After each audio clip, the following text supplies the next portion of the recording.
The iPhone 16 Pro Max has been out for about 4 months now, and I've put together a list of the top 10 things that either were a huge improvement in my daily life or I was really excited about but ended up being letdowns. So let's jump right into number 1. One of the nicest updates that I didn't really think would be a big deal is actually the upgrade to the 6.9-inch display. Now, after 4 months, I've definitely gotten used to it, but when I first upgraded, it was a noticeable difference, making the display feel really immersive, especially thanks to the thinner bezel. So it's a much nicer looking phone on the display side with those two changes, and it's one of my favorite things since most phones have pretty thick bezels in comparison. Now for the second big upgrade, it's actually been 4K 120 FPS video recording on the iPhone 16 Pro and Pro Max. It's been absolutely amazing because it looks so much more professional when you record like this and you slow down your footage.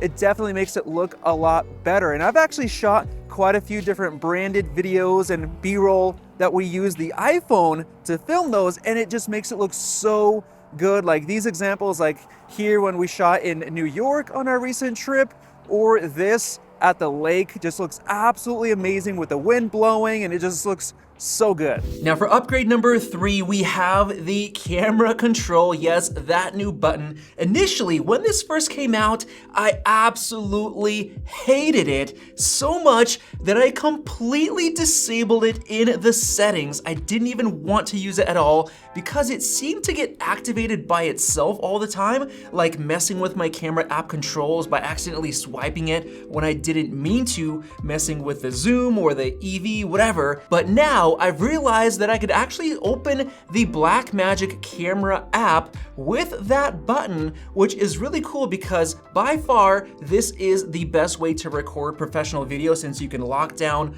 all the controls like the white balance, the FPS, shutter speed, everything. And I've noticed that zooming is by far the most convenient using the camera control, because then you have to go into the settings and kind of zoom manually and you're tapping and it messes up with all your stabilization and everything else. The only issue is that a lot of cases have this cutout for the camera control, which kind of ruins the experience and makes it harder to use. But thankfully our sponsor ESR, which we at Max Tech love to work with, just came out with their brand new Halo Lock Classic Hybrid case that has a built-in camera control cover that protects it, so you don't have to worry about dropping and cracking your camera control button. Just look at how many people had this exact issue happen to them, wishing they had a case that protected this expensive button, because if you didn't know, it costs you around $749 to replace, so don't do that. Instead, this button is reinforced and can withstand 30 kilograms of point pressure and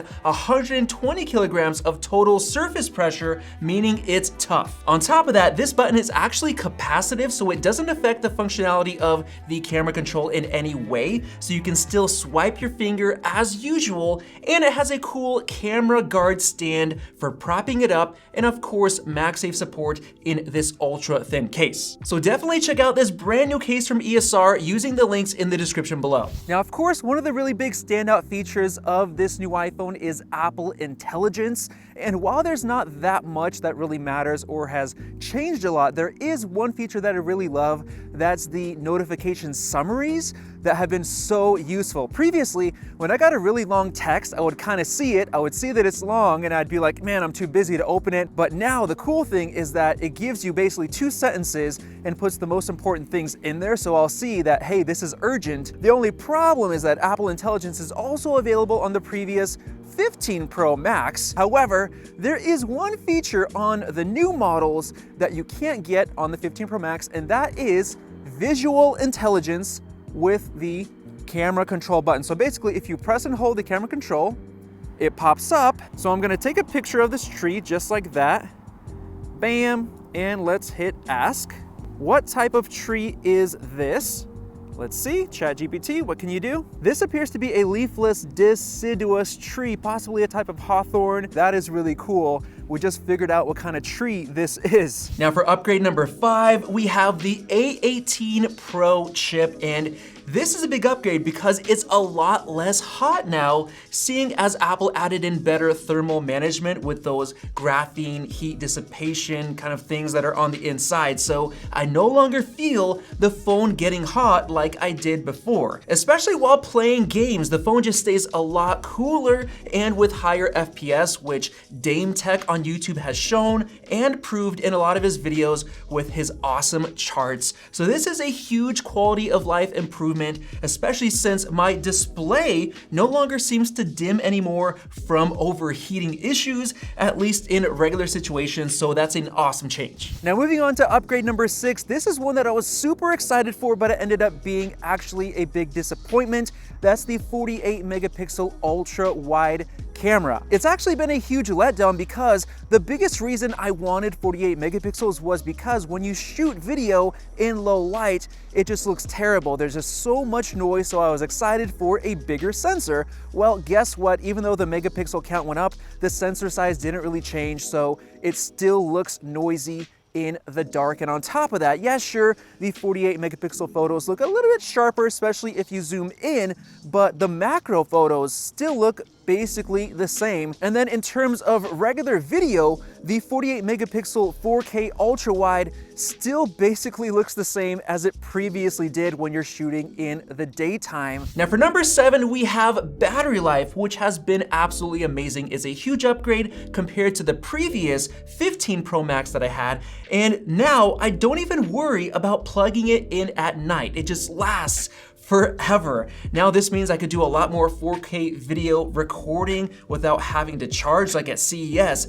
Literally, it lasted every day, every single day that we were out there without having to charge, which is mind-blowing. It's just such a massive upgrade compared to the 15 Pro Max, and I've been super happy about this. And you know what I say about battery life? It is the most important feature because it lets you use your other features for longer. Now for upgrade number 8, this is one that I was really excited about, but it ended up being quite disappointing, and that's faster charging, seeing as we had leaks for much faster wired cable charging and 25 watt MagSafe, which we got, but it's a letdown because it doesn't really matter. We tested it out and it doesn't really improve the charging speed by that much because of the heat. Sure, in the very beginning, it's a little bit quicker, but over time it just tapers off and equalizes, so it's really not an upgrade. Same thing with the wired. It doesn't really seem to pull that much wattage like we expected, so it's not that big of a deal. Now for number 9, this is one that I thought would be pretty lame and not matter, but it ended up being a really nice update, and that's the display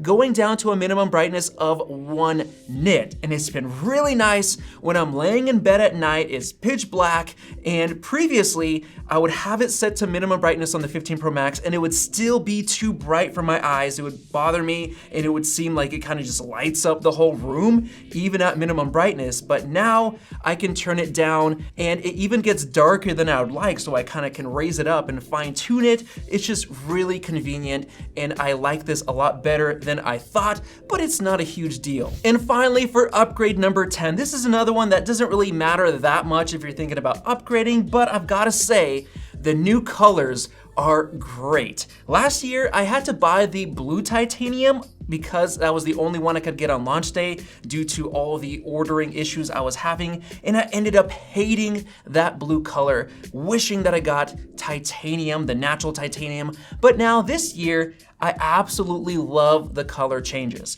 Black looks blacker, silver looks whiter, and desert titanium, which is what I have right here, is by far my favorite shade of gold on any iPhone ever.